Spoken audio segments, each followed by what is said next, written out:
কিন্তু সেইটোকে ধৰক কোনোবাই এটা হেৰি কৰিলে ইয়াত কথাটো হ'ল যে সেই কলেজখনলৈকে গৈ সুধি ল'লে হ'ল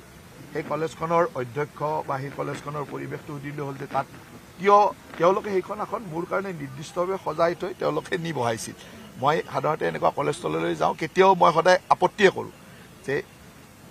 নৰ্মেলি নবহ আৰু সেই কলেজখনৰ অধ্যক্ষজন আচলতে মোৰ ক্লাছমেট সেইকাৰণে তেওঁলোকে অলপ জোৰ কৰি নি মোক কলেজৰ অধ্যক্ষৰ একেলগে দুখন চকী পাৰি থৈছিল আৰু সেইখন যিখনত মই বহিছিলোঁ সেইখন মোৰ কাৰণে তেওঁলোকে সজাই থৈছিল হয় পাৰ্মানেণ্টলি সেইখন অধ্যক্ষৰ আসন কিন্তু সিদিনাখনৰ কাৰণে তেওঁলোকে সেইখন মোৰ কাৰণে সজাই থৈ কাষত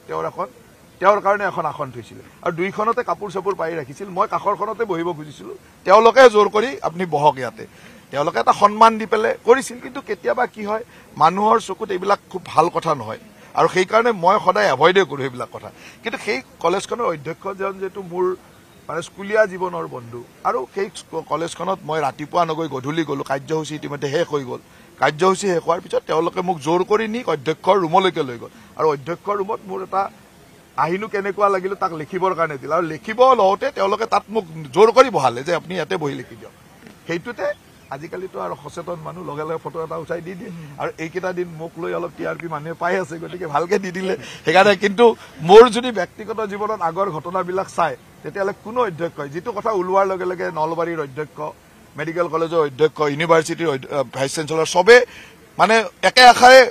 তাৰ স্পষ্টীকৰণ দিছে মই দিব লগা হোৱাই নাই তেওঁলোকে দিছে কাৰণ তেওঁলোকৰ তাত মই গৈয়ে থাকোঁ কোনোদিন কেতিয়াও কাৰো চকীত বহিবলৈ নাযাওঁ গতিকে তেওঁলোকে জানে যে এইটো কিয় হৈছে আৰু এইটো আচলতে তেওঁলোকে মিটিংখন শেষ হোৱাৰ কাৰণে মোক জোৰ কৰি নিহে তাত বহাই দিছিল কেতিয়াবা বেছি মৰম কৰিলেও দিগদাৰ সেই মানুহখিনি আচলতে মোক বেছি মৰম কৰিলে বেছি সন্মান দিব বিচাৰিলে কিন্তু ৰাইজে এই কথাটো কৰবাত বেয়া পায় মই নেচাৰেলি ৰাইজৰ মাজত এইটো অকণমান